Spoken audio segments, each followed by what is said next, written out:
तर्जुमान election commission ने इमरान खान के खिताब पर रद्द-ए-अमल देते हुए वाज़ेह किया है कि चीफ इलेक्शन कमिश्नर अपने आईनी किरदार के लिए किसी को जवाबदेह नहीं। तर्जुमान ने कहा है कि इलेक्शन कमीशन और चीफ इलेक्शन कमिश्नर को इतनी फुर्सत नहीं और ना ही कोई शौक है कि वो किसी से कोई सवाल जवाब करें। चीफ इलेक्शन कमिश्नर अपने आईनी किरदार के लिए किसी को जवाबदेह नहीं, ख्वामखा किसी खुश ख्याली में नहीं रहना चाहिए। चीफ इलेक्शन कमिश्नर इंतखाबात के इनेकात में मसरूफ रहते हैं। इलेक्शन कमीशन कोई सियासी जमात नहीं, किसी को कोई कंफ्यूजन है तो दफ्तर तशरीफ लाए।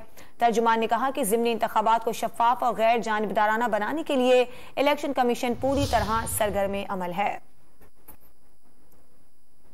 तर्जुमान इलेक्शन कमीशन ने इमरान खान के खिताब पर रद्द-ए-अमल देते हुए वाज़ेह किया है कि चीफ इलेक्शन कमिश्नर अपने आईनी किरदार के लिए किसी को जवाबदेह नहीं।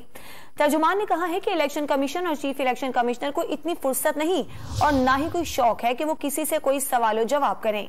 चीफ इलेक्शन कमिश्नर अपने आईनी किरदार के लिए किसी को जवाबदेह नहीं, ख्वामखा किसी खुश ख्याली में नहीं रहना चाहिए। चीफ इलेक्शन कमिश्नर इंतखाबात के इनेकात में मसरूफ रहते हैं। इलेक्शन कमीशन कोई सियासी जमात नहीं, किसी को कोई कंफ्यूजन है तो दफ्तर तशरीफ लाए। तर्जुमान ने कहा कि ज़िमनी इंतखाबात को शफाफ और गैर जानिबदाराना बनाने के लिए इलेक्शन कमीशन पूरी तरह सरगर्म अमल है।